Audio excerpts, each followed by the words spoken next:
Hey, everybody, welcome to week 108. And yes, we are keeping track. It's like now we have to keep score. So, oh my goodness, we've got plenty of stuff going on, but we're going to go do a deep dive on succession planning as we promised last week. So anybody jumping on here, you know what to do. Hit us with Q&A. You can interrupt us as we're going. We want this to be interactive, not just, one-way street. Also, you can harass us on the chat. I will launch a poll at the very beginning of this, but I know that Congress is supposedly back in the swamp, and who knows what they're doing. They think they know what's best for business, and I'm convinced that they don't because most of them have never run a business. So anyway, but that's not what we're going to talk about too much. But I think, Jack, if I'm not mistaken, don't you have an update that you want to give us on that? Yeah, so a couple things. Interesting. I get the Wall Street Journal delivered to my driveway in the mornings, and then earlier at the end of last week, so Friday, ended up with a Charlotte Observer instead of the Wall Street Journal. It's a paper courier, so sends the same. But after our discussion last week about attrition and people quitting and stuff, this shows up. Can you see it? Yeah. Yeah. We quit. And the article was about, the leverage that employees have over employers and basically making demands. And it's just, and obviously it's industry dependent, but, being able to say, well, this is, what I need, this, et cetera.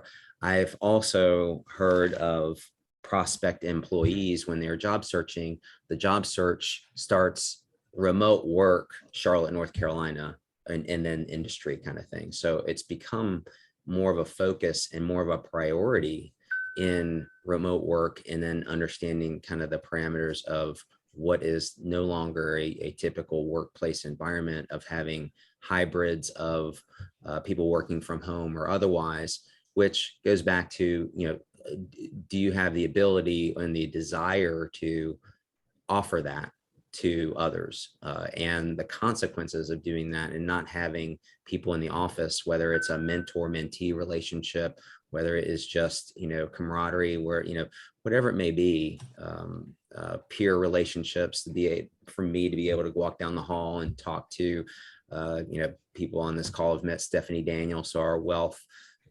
strategist, estate planner, or Warren Keene, our tax person. So, it's all those things that I think we miss out on. So that's my personal perspective on it, but also understanding that if we want to get some good people, that we may have to and have relented in putting together this hybrid situation. So secondly, haven't heard a whole lot out of Capitol Hill. They came back earlier this week from their Easter recess. I was hoping, and in my post for today, put in, did they come back inspired, or is it kind of more of the same that we'll just kind of trudge through it and then deal with our distractions of this small little conflict over on the other side of the world and those kind of things. So, and then just a kind of random comment is that it's interesting to see how the war does impact our economy, the world economy, but our national economy. And, the threat of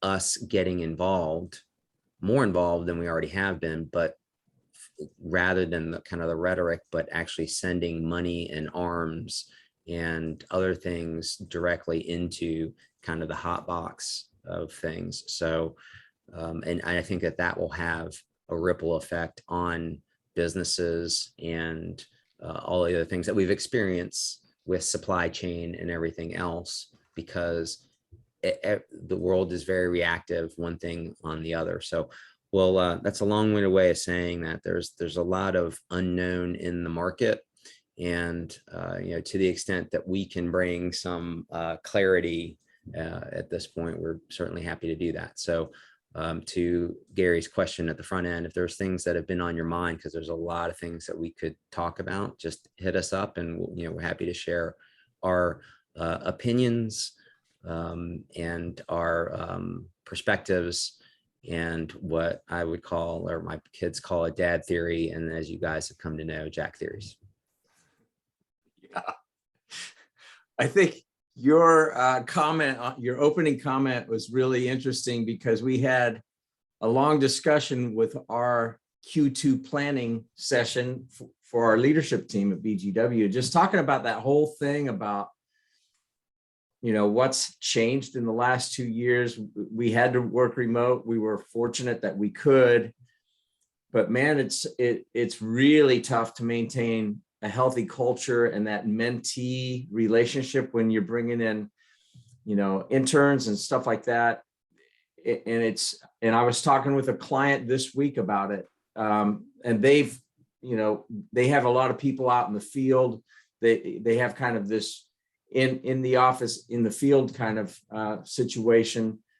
And he basically threw up his hands and said, you can't keep a culture 100% remote unless it was built that way from the very beginning. And that seems to be kind of where we weigh in on it too. I mean, we're still trying to figure it out, quite frankly. Adam, you got some rants or additional thoughts that you want to jump on? You know, not a ton. I think that He's holding back. He's choosing his words carefully. So here it comes. I know. I'm like, what could give me this part or lose a client with what I'm about to say? No, I mean, I have had some people that have asked the question, you know, hey, you know, tax law change, the economy going to shit. Should I sell out? You know, should I get rid of everything? You know, or, you know, whatever the case may be. And I think, you know, what I've seen is that letting tax policy dictate your business strategy is just silly. You know, so like I couldn't ever relate to the people that said, well, I don't want to grow anymore. I want to stay right below 50 employees because I don't want to have to provide health insurance and be subject to the ACA. I'm like, so wait a minute, you know, if your sales per employer are $300,000, you know, that's roughly the cost of providing health insurance, pretty decent plan for 50 some odd employees.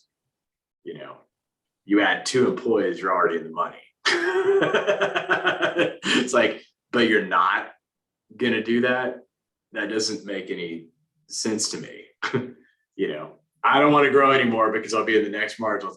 So I think for the, you know, if you're listening to this, you know, it's just, it's sort of like, you know, if you go back to Jurassic Park, and Jeff Goldblum's character, when he says, life will always find a way, you know, I just feel like, you know, good business owners and entrepreneurs are going to make it, you know, figure out a way to make money and thrive under a Republican administration, a Democratic administration, you know, when there's a recession, when there's not a recession, when there's global conflict, there's not global conflict. I mean, you do need to manage the risk associated with it, but, you know, I think having, you know, a little bit, our observation has been that, you know, the people that kind of stuck with the fundamentals, you know, the basic blocking and tackling, stuck with the routines, they ended up being just fine, you know, because they just, you know, they had the muscle memory of what it means to run a good organization,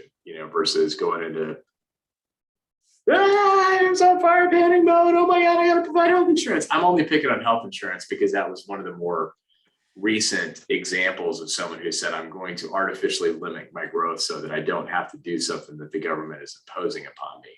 And I've just started hearing more rumblings about that, whether it's sell out, you know, or get into cash or whatever. It's like, you know, maybe if your window was like 2 years and you wanted no risk, that probably is a viable strategy. But beyond that, probably not.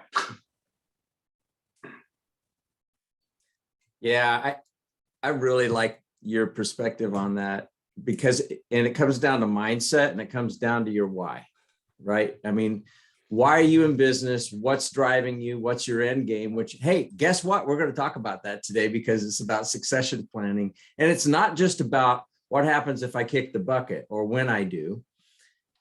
It has everything to do with how do you maximize the value of your company and how do you maximize your enjoyment factor of running your company and doing the stuff that you love to do versus getting encumbered with all the kudzu of all the stuff that you don't like doing. That's really what this is all about. And it's interesting, without using names, obviously, but I've got a client, a good friend, 4 years ago was offered a little over $3 million for his company, continued to grow, and he didn't want to do it. He'd never had that kind of money ever. And was just offered about 12 million bucks for it. Boy, that was tough, and they've had very good growth. And I went back to him like, well, what's driving you? What's the important thing? And his big thing then and now is like my team, and he actually has succession plan in place. This group, so he turned it down. They came back and they've been throwing almost 20 million at him. I mean, this is mind-blowing stuff. And he goes, man, I said, well, the question is what's really important to you? Is it, is it a pot of cash because you're afraid that, the world's going to blow up and you got cash? I mean, that could happen, or what's important? And he's like, yeah, it's never been about the money. It's never been about the money. And he's healthy, having fun. He's got a great team around him. They're having fun. And we don't know what's going to happen tomorrow. It could blow up tomorrow and they could go, man, what coulda, shoulda, but it still comes down to your why and what are you doing? And I can tell you this, 4 years ago, he did not have a succession plan. All roads were leading to him and it wasn't fun. So that's where we're gonna go today. Robert, before we jump into the succession planning. So our friend at Survival CFO, Robert Mayetta, says, I hear today's the last day to apply for EIDL increase. This past Monday, one of my clients was offered and approved an increase by more than $1 million. The underwriter was rushing to push it through given the deadline. When it showed up on the EIDL website, my client clicked to accept it. Then 2 days later, he was informed that the offer was withdrawn. Government at its best. Anyone seeing the SBA pumping out money without properly validating? Sounds political. Interesting.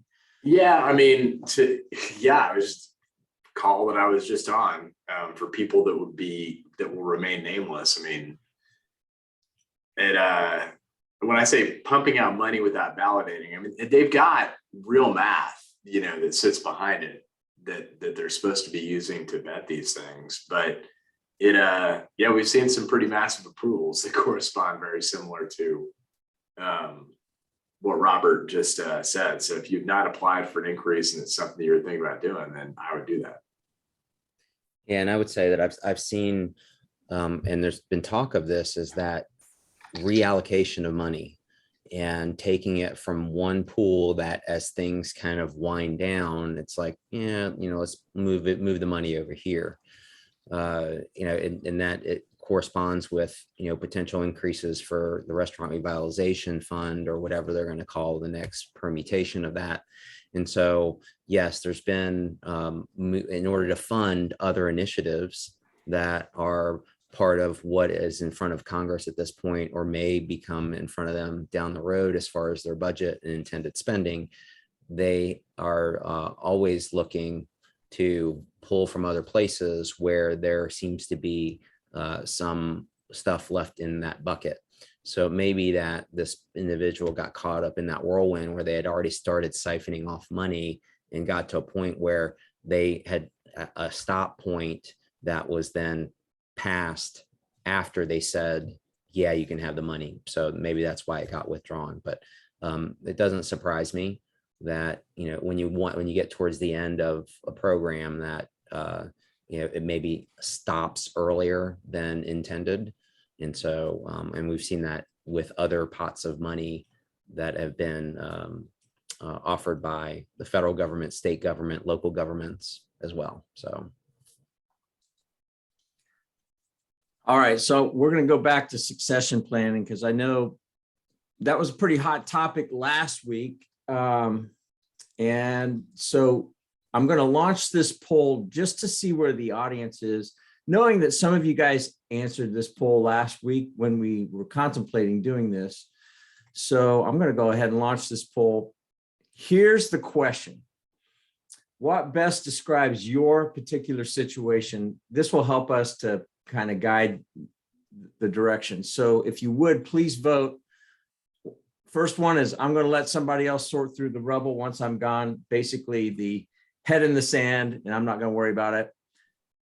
The second one is, hey, I've got a succession plan and it's brilliant. It's in my head. Nobody else knows about it.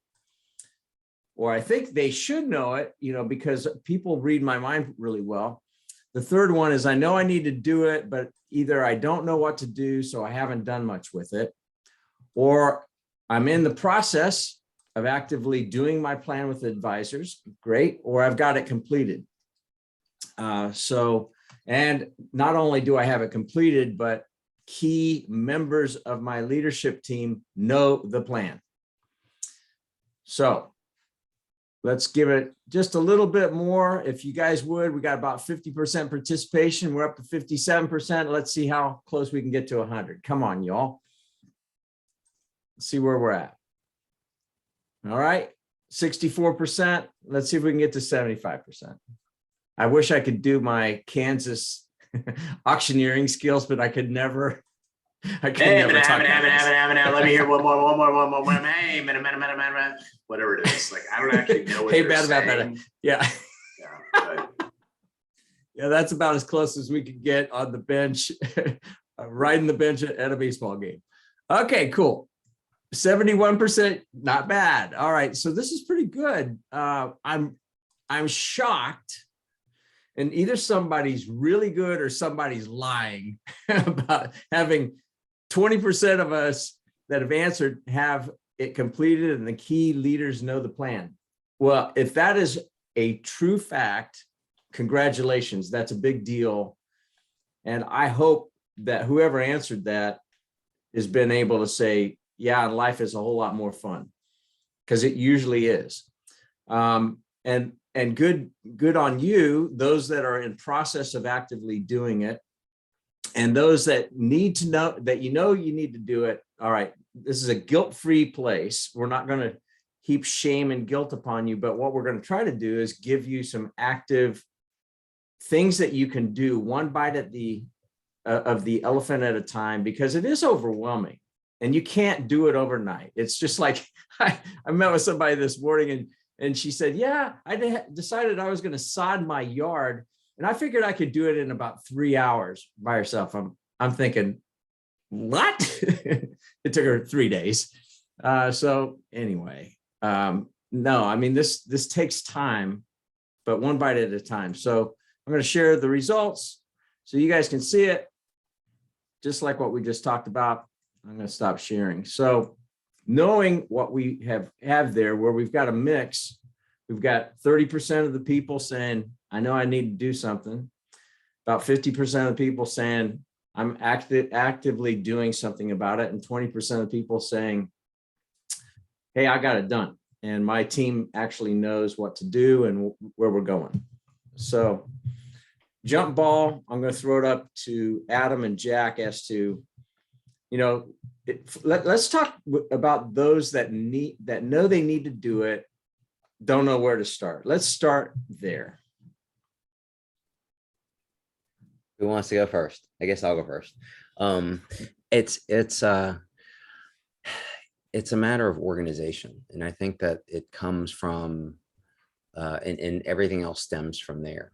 You have to know where you're at, and you don't necessarily know where you're going to go, but you kind of have to know where you're at. And so, similar to when we were discussing having your ducks in a row in order to be able to apply for federal loan, federal money to get forgiveness, is just start putting stuff together. And whether it is, looking at your financials, having your CPAs look at your financials, I mean, it really just kind of starts there on the number side. I think that the first step for a business owner on the non-financial side is to do some self-evaluation and self-assessment and introspective viewing as to what are you doing for the business? Is it what you want to be doing for the business? And where do you see what is ideal for you as a business owner moving forward? If you could basically wave a magic wand, pixie dust, whatever it may be, and get the business to where you want it to look like, to feel like, to run like, etc. And and again, I think people get bogged down and emotionally, psychologically shut down and say, yeah, I'm just going to deal with that later. Is that you start the how do I get there creeps into the thought process. So you don't start with how you're going to get there. You want to know what it looks like in your mind, and then start with what it actually is at this point. And on the psychological side, it is, okay, I'm really not happy with what I'm doing. I was happy when I was in sales, but now I've had to pick up more of the administrative stuff. I have to deal with personnel issues. I have to deal with all these things. And I would say 9 times out of 10, that if you peel back the layers from that, you will see inefficiencies that you should be out there selling. And it's more efficient to pay someone to be doing your books, or to be an HR person, those kind of things. But again, that's where you start creeping into the, how do I get to, maybe I need to put an HR person. Maybe I need to make these changes. It is more of a self-assessment on numbers. And I think on the non-number stuff as a starting point. And then I would say, work on it, put it away, sleep on it, come back to it, share it with your trusted person, whether it's a spouse, whether it's a trusted employee, whether it is an adult child who is has some business knowledge in a young and inexperienced way, but knows you personally and knows your personality and knows your quirks. Because I think that we are our own worst enemy when it comes to self-assessments. And we have many blind spots that we don't see, that others will see, but they're reluctant to tell us because they don't want to hurt our feelings. So I think for me personally, that's the starting point moving forward, and be guarded and not let the how, but the what is right in front of you. And with blinders on, don't look down the road. Don't even look a little bit down the road. Don't think about, how do I modify things? You're not at that point in the analysis. You're thinking about what is the present status quo now, and what you would like it to be down the road. So your front end, back end, don't deal with anything in the middle at this point. Yeah, I'd kind of echo Jack's comments that, it in slightly harsher language. I mean, there's, two ways to go about it. One way would be, all right, if I died tomorrow, who would do what? Like, how quickly would this place fall apart? The answer would be like 24 hours. You got a real problem. If it's like, probably could survive for about a year, you're actually probably in pretty good shape. But to Jack's point about the methodical approach, I mean, there's documentations and plans. I need to have, do I have the employees by me? Like, that is all extremely important stuff. And at the same time, I would 1000% agree with Jack's comments. It really comes down to, how do I get myself as the CEO out of roles that I'm currently doing that are not CEO roles? It really starts with that simple. And I mean, Jack kind of nailed the order. Like, the most commodity-like item is the finance and HR function. So, meaning like you don't really need to have a ton of specialized industry knowledge or, deep relationship skills with customers, industry, a Rolodex as big as, whatever. You could, if you're struggling in that department, you put out a search, you can find a pretty darn good candidate for a reasonable price in 2 weeks to a month, period. So it's like, if you are still in the middle of having to provide a ton of guidance, or worse yet, doing the finances, that would be kind of the first weak link spot that I could start on. If on the other hand, you're like, look, my finance function, it's like, I don't, they got it. So, okay, that's fine. The next area to focus on them would be the operations. Could the operations run, without me? I mean, I think, my favorite example is a janitorial company that's a client. It's like, are the toilets going to get cleaned in Hearst Tower without you? The answer to that is, yes, you probably have pretty good operations. If the answer to that is no, I have to be riding somebody's butt to make sure that the toilets got cleaned last night, the answer to that is you do not have good operations. That's kind of the second. And then the last is obviously kind of sales and big, big customer relationship building stuff. But, what's funny is that invariably, for whatever reason, a lot of our clients will end up taking the opposite approach. I'm going to try to hire somebody that can really help me out on the sales and marketing side because I want to grow. And it's like, how likely it is that will be a failure from a hire standpoint, versus an expensive versus you free up some of your time to be that salesperson for a little bit longer. If you just hired a competent CFO. So, I really, would wholeheartedly agree with what Jack said. That just work your goal is to work yourself out of a job. And the job you're ultimately stuck left with is kind of strategy, vision type stuff that you really enjoy. And probably the last job you're going to have is sales and big customer relationships. And I would add that it's easy to talk about, but and this was a struggle for me early on in my career, and somewhat is sort of a struggle, including what happened last night, which is delegation. It's not a matter of trust. It's a matter of me just wanting to make sure that everything happens the way it's supposed to happen, even though I know I have people around me that are very competent and can get it done. And so, it was me trying to get too much done and potentially not being as timely. You can get caught up being not as timely as you want to be. And, so then coming to the realization that, okay, yeah, you need to let it go. So for example, last night I was out at a high school fine arts gathering, band concert, etc. And there is no cell signal where I was at. And we were in the middle of doing a deal. And there were a few little pieces that were left to be finalized, which I thought were finalized, but were not. And so I basically told my colleague, a younger partner of mine, I said, okay, here's what I would like to happen. And let's get it done and send it out via DocuSign if it happens. Well, there were some complications by opposing counsel. And, it was like, okay, well, it was delegation by force, because there was no way I could participate. I didn't know what was going on. And the client was insistent on it getting done. And so he had to make certain decisions. And so everything was fine.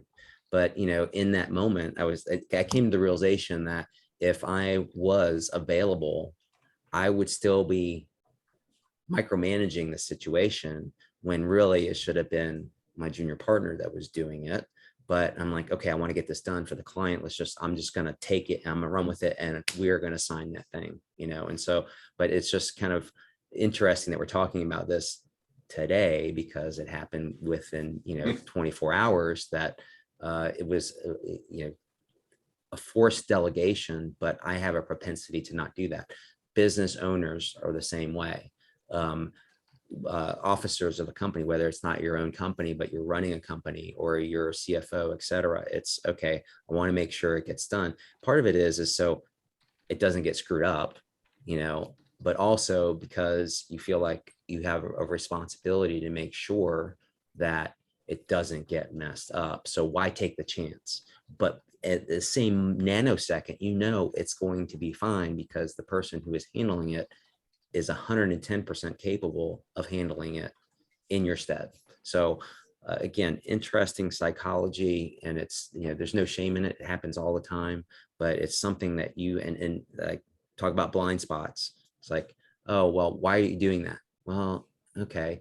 The realization, I should be delegating it, and so it just, be aware that that is a typical blind spot for yourself, possibly.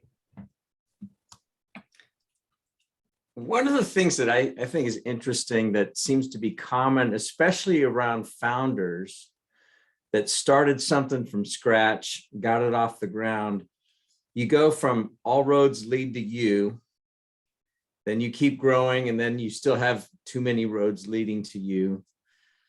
And Adam kind of nailed it as to, well, both of you did.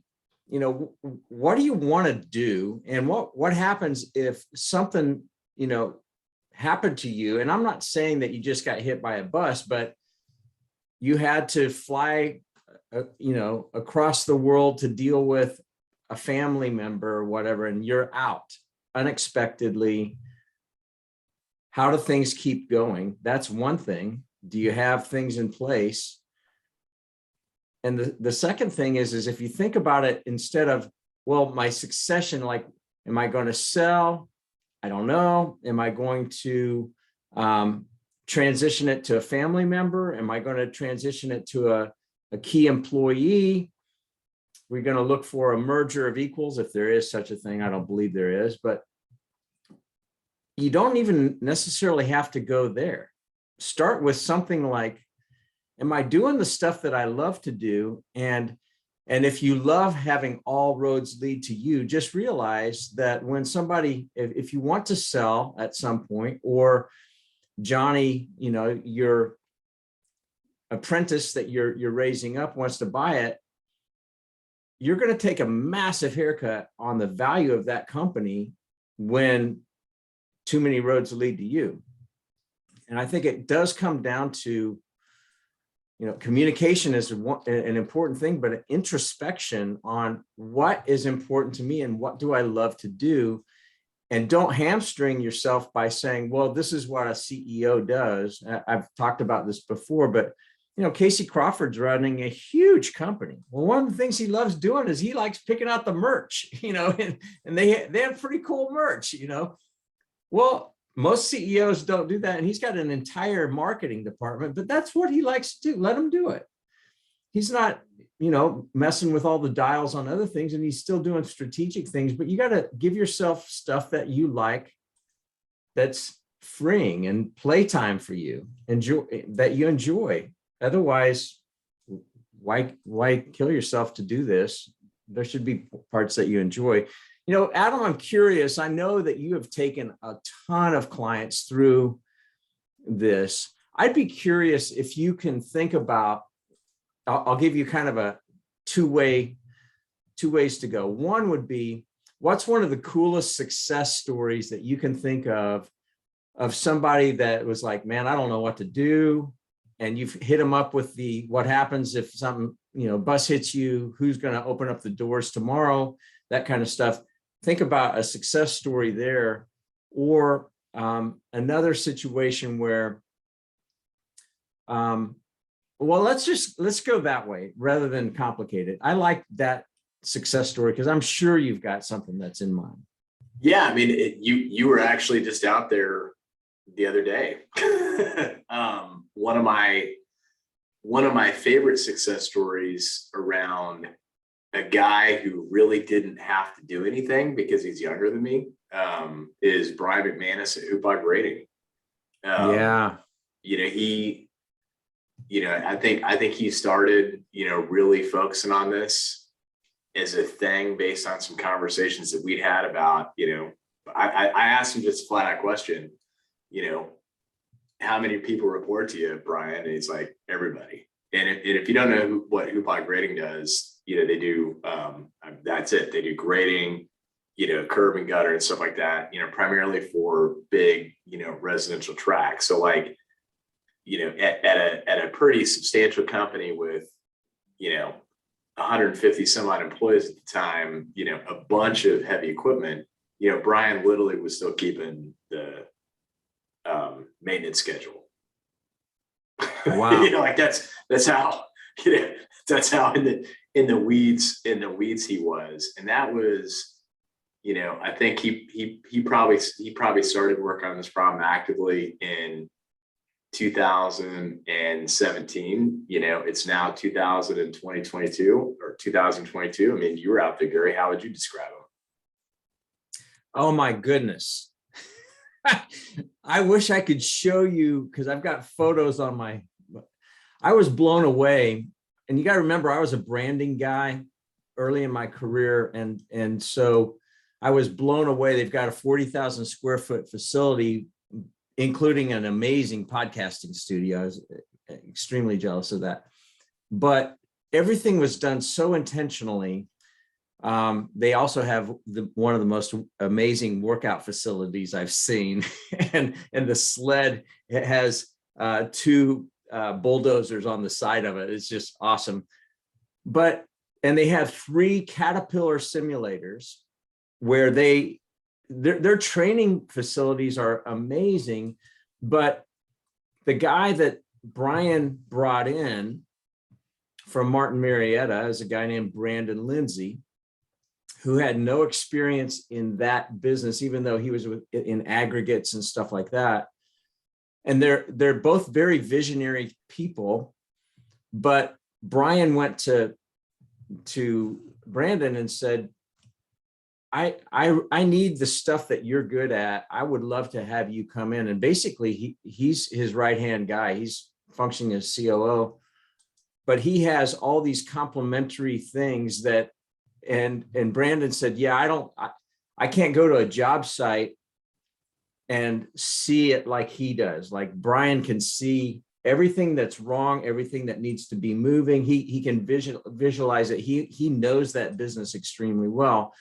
Brandon knows how to build teams, how to train, how to take certain things off of Brian's plate that he didn't like to do, but had to do. And it's just really an amazing thing. I've never seen any other company, and I've been in lots of M&As, where they can acquire a company and the cultural integration is non-existent. It like problems are non-existent. Most cultural integrations are dumpster fires. Yeah. And so, and a lot of that has to do with Brandon, but it has to do with Brian's self-awareness and probably an impetus like Adam going, hey, wait a minute, how many people, because they've got well over, I think, 300 or 400 people now. It's north of 400. I mean, that's my point. I mean, they're double, they're double the size, in a very manageable, controllable way, whereas that would not have been something they could have done back in 2017. Yeah, it's one of the healthiest cultures I've seen in any company. And I mean, wow, and so how long ago was that the conversation went to now? About 2017 is when he really, wow. When I think 2000, if I go back and look at it, I would say it was probably 2017 or 2018. I gave him a copy of Traction, and he listened. He got the audio book, listened to it 4 or 5 times, and he said, "All right, I'm ready to get going." And they are cooking with gas, man. They just did a leadership thing with Jocko, and in one of the training rooms, they had this big bell like you would see at Bud's for Navy SEALs training. And I go, is that the bell that I'm thinking that it is? Like if somebody is like wanting to punch out? And he goes, yep, that's exactly what that is. It's not the let's ring the bell because we got a sale. You ring the bell in Bud's training, it's because you washed out and you can't take it. I mean, like, they're so intentional about this, but again, it didn't happen overnight. Incremental steps, but wow, what a cool thing. That's a great story. So you mentioned traction. Tell the audience what that is, Adam, because not everybody may know what traction in EOS is and what that did. Yeah, I think, that it's a book that is just provides a framework for how you ought to run a small to mid-sized business. I mean, I bullet down to that. So it's kind of easier to just characterize what it was like at BGW before we implemented it versus what it's like now. Before we read the book and implemented it, because we just got through tax season, we go through tax season and say, this is just, horrible. Let's get together afterwards, have a good bonding experience, come up with, well, what can we do differently next time? And, come up with some good ideas for process improvement, strategy, all that kind of stuff. And, we do that, have our group hug. We actually had it at the Whitewater Center. Identify, parcel out, here are the people that are going to work on stuff, fixing everything, everybody get to work. Well, how are we going to check in? We should have some meetings just to check on people. No, we can't have meetings. I mean, people are adults, they have work to do. We'll reconvene after 6 months and see how we're doing. Well, how often should we meet as a leadership team? I don't know. I mean, I guess we get together for once a week. What's the agenda? Well, whatever we need to talk about. These meetings are a waste of my time. Why am I here? They're agendaless. We're making up the agenda in the meeting. Oh, okay. Well, maybe we'll just stop having them all. We'll have a meeting if we have an emergency or crisis we need to deal with. So revenues at BGW were like that.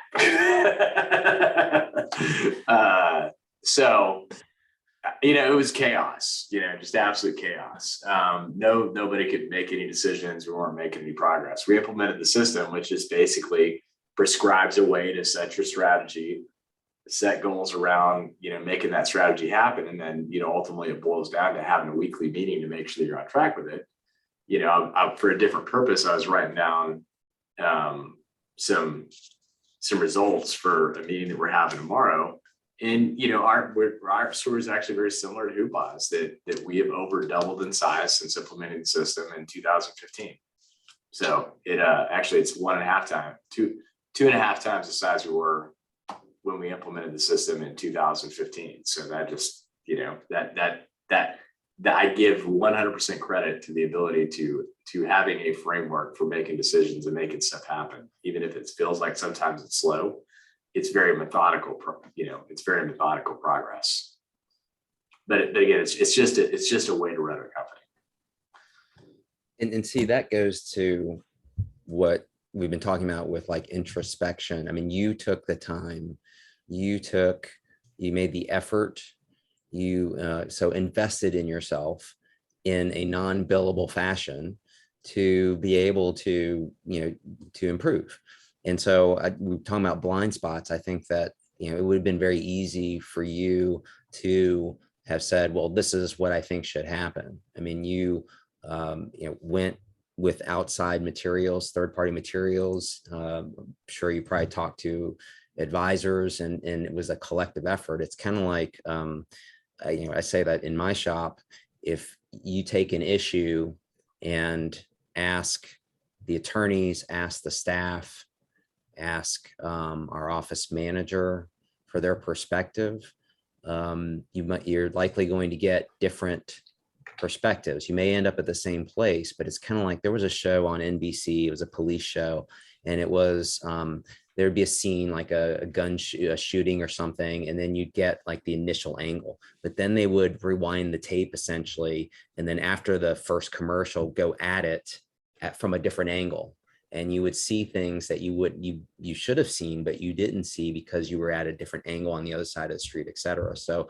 viewing your business from different angles, and those angles meaning the people that are in your shop, is a very worthwhile experience. And I know that a lot of owners and the C-suites just don't take the time to do that, for various reasons. It could be that they just don't feel like there's enough time. It could be that they just don't value the opinions of others and feel like that they know best. It could be that they are afraid of asking the questions because maybe it makes him or her look less confident, weaker, maybe as a leader, having to ask, hey, what are the problems? And, I'm here to fix them, kind of thing, rather than saying, I see the problems, I'm going to fix them, which I think is very arrogant to do. But again, it happens all the time. So going back to that introspective, you have assets in the form of people that it's kind of like, going into a new house that you've purchased. They say, get without furniture that's in there. When you're putting together your punch list, lay down on the ground and look up and see what you see. Go sit on the toilet, make sure it's closed first, and look around and see what you see. And so that's what you need to do with your business, which is to look around, ask questions, be open. The more open that you are, and the more that you tell your people that it's a safe place to chat, and more importantly, that you fulfill that promise, that there's no retaliation, retribution in any form or fashion, then you'll be successful in that process. A way of doing that is, and I don't know if we still have it or not, I think we do, a suggestion box, and having, as part of that process, people throwing in suggestions. Now, I don't think we ever implemented the insomnia cookies on Friday afternoon for people, but there were some pretty good ideas that came about from the suggestion box that we did implement over the course of time. So another way of keeping it anonymous, but visually keeping it anonymous, versus sending an email or other ways of oh, I recognize that writing, so whatever it may be. Yeah. So this is going to feel less like succession planning, but it dovetails right into what Adam and Jack were both talking about. And we do this, we've done this in our entire company. And I do it with every management team that I work with from a coaching standpoint, especially if they're in high growth. And it's super, super simple. We probably talked about it before, but I'm going to talk about it again because it starts with you as the owner. And if you're not an owner and you're not, and you're listening to this, still do it for yourself, because it has direct impact as to your productivity and your satisfaction in your job and where you're at. We call it Thrive Wither. And it's a simple T-chart. Just split the page vertically with a line, then do a horizontal line at the top, write Thrive on the left side, write Wither on the right side. And it's not strengths and weaknesses. There can be strengths and weaknesses, but it has everything to do what makes you come alive in the Thrive side. Stream of consciousness, start with that. And this is super, super simple. I had to do it when I had to leave my own company when I was 32 years old. So that was a long time ago, 38 years ago, almost. But, and then I wrote the Wither, the stuff that you don't like, the kind of environments, if you need more variety, or you hate variety and you just want repetition, then write, but whatever makes you wither, the stuff that you don't like to do. And here's what's interesting about it. A lot of times as you're growing, hey, there's nobody else to do this, so I'll do it. And you actually become proficient at it, but it drains your tank. I know I've got two good friends that were accounting majors and that went into accounting. One is a world-class illustrator. He hated accounting. He was very good at it, but he hated it. Another one is our coach, Robert. And just because you're good at it doesn't matter. It doesn't matter if it's draining your tank, put it in there. But if you can identify those things, kind of like what Brian McManus did, thanks to Adam helping coach him, start looking and identifying the stuff that's making you wither. And then start looking at your team and say, who would actually thrive? Because it may be inconceivable to your mind. Well, why would anybody like doing these things? Well, guess what? There are people wired different than you that actually like some of that stuff. Then you start doing that. And I call it horse trading of responsibilities. You're still the CFO, you're still the CEO, you're still the COO, but start horse trading some of those responsibilities that someone may come alive in that is draining your tank. That's just a really simple thing, but I would put that on the front end of this process as you're being introspective, because it comes down to, like my friend that has turned down now almost 20 million bucks for his company, that he turned down 3.5 million 4 years ago. Well, what's important? What makes you come alive? One of the things for him is his team. He knows that if he sells, the band gets broken up, and that's part of his family. That's his thing. So anyway, I hope that helps you think a little bit differently than just, oh, succession plan, I got to know who it is and I got to have key man insurance. Yeah, all of those things come down the, further down the pike, but start with what makes you come alive and what you really want. You get to design it. That's the cool part.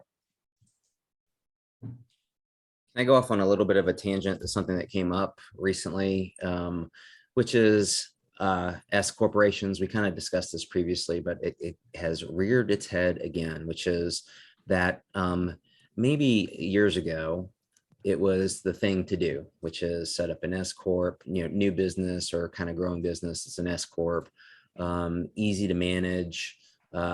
It's simple math. At the end of the day, the net profits are distributed according to the ownership percentages of the owners. And, it's just simple to run. And you may have the benefit of putting some money over as salary, as payroll, and pay the payroll tax, but then maybe push more over into the distributions, capital gains category and pay lower tax. And so by default, I see how companies as they grow have just said, same as before. We can even file our own stuff. We know how to do the S corp election with the IRS. We can get our EIN, et cetera. And there's really not a whole lot of thought process put into that. That can create a problem down the road under certain circumstances where a lot of times private equity or venture capital would prefer that you not be an S corporation. And there's a number of reasons for that, which is, as far as having the ownership stacked and, having an issue of an S corp being there and trying to, the restrictions on ownership of S corps. It could be that, so a lot of those private equity and venture capital prefer partnerships. There's also the issue of potential qualified sale, which is a very narrow pathway for a potential tax-free or tax-deferred sale. Now I'm getting into your world, but only because I heard this directly from someone in the know about this stuff. And so don't default to that as you grow or open up a division, or if you have another location and you want to do some asset protection. So, there should be some thought process of doing that. And I think that's also part of your exit plan, should be an analysis of what you have in place, because there may be ways to further be more efficient now and kind of deal with, take the wounds now rather than later, possibly. So, and I know we're getting into kind of how do you make things happen, because we kind of sort of have gone into that rather than on the front end of, what you need to be thinking about. But it just, for whatever reason, it's come up 3 to 4 times in the past 2 weeks that oh, I'm looking at essentially a map, like a PowerPoint slide that this is the org chart. It's like S Corp, S Corp, S Corp.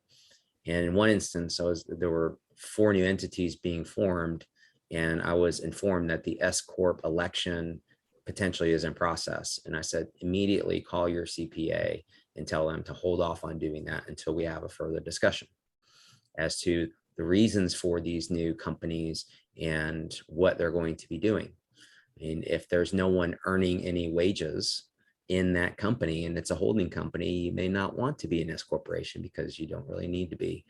I have people in my shop here that think that S corporations are one of the worst things that's ever happened to US tax code. I'm not that far on line with that, but there are certain reasons why. And I think that it's just very, I don't want to say it's academic laziness. I think it's just, hey, it worked before, it'll work again. Why not? So just be aware of that.